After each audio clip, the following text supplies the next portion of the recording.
Sarap yan guys, masarap. Saging at tuyo, lalo na may suka, na may sili.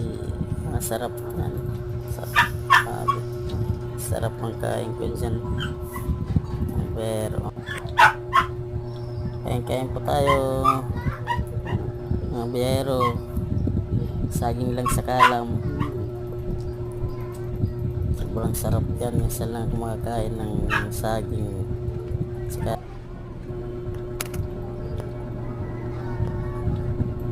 sa ulang nga sopa.